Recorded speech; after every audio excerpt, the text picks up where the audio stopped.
উপস্থিত হয়েছে আমাদের শিক্ষার্থী মোহাম্মদ রিফাক কোরআনে কারীমের কিছু আয়াত আমাদের সম্মুখে তিলাওয়াত করবে ইনশাআল্লাহ। সালাম দিয়ে শুরু করুন। আসসালামু আলাইকুম ওয়া রাহমাতুল্লাহি ওয়া বারাকাতুহু। আউযু বিল্লাহি মিনাশ শাইতানির রাজীম। বিসমিল্লাহির রাহমানির রাহিম। আর-রাহমান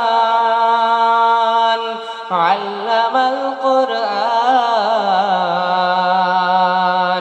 খালাকাল ইনসান আল্লামাহুল বায়ান। আশ-শামসু ওয়াল কামারু বিহুসবান والنجم والشجر يسجدان والسماء رفعها ووضع الميزان ألا تطغوا في الميزان وأقيموا الوزن بالقسط ولا تخسروا الميزان والأرض وضعها للأنام فيها فاكهة والنخل ذات الأكمام والحب ذو العصف والريحان فبأي آلاء ربكما تكذبان خلق الإنسان من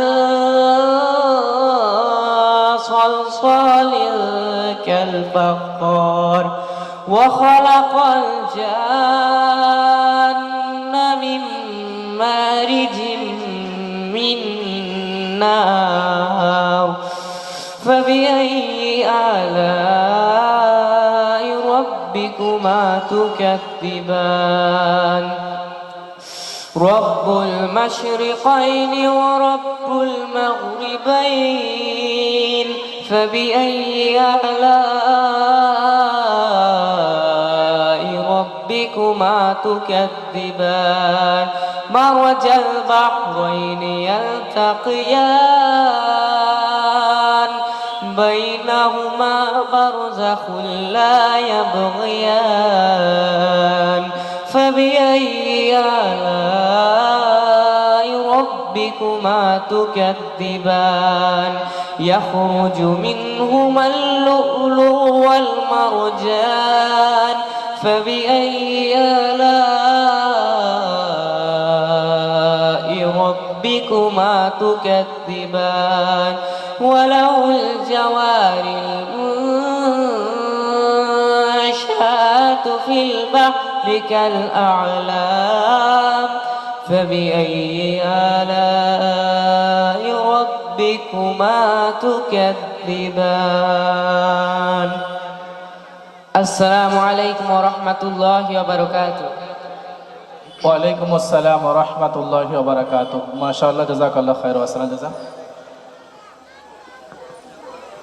সর্বশেষে যে শিক্ষার্থীরা আমাদের সম্মুখে কোরআনে কারীম তেলাওয়াত করেছে,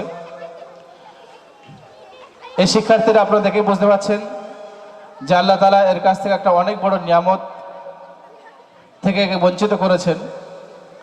সে নিয়ামতটা হলো যে চোখের রোশনি, অর্থাৎ চোখে দেখতে পায় না, কিন্তু আলহামদুলিল্লাহ মক্তব এবং শিক্ষার ক্ষেত্রে এ সম্পূর্ণ প্রত্যেকটা দিক থেকে পরিপূর্ণ খেয়াল রাখে, মক্তবে আসে এবং পড়াশোনা আলহামদুলিল্লাহ ভালোই করে এবং তার সাথে সাথে কোরআন ও নাত ইত্যাদি খুব সুন্দর আমাদের সম্মুখে উপস্থাপন করেছে।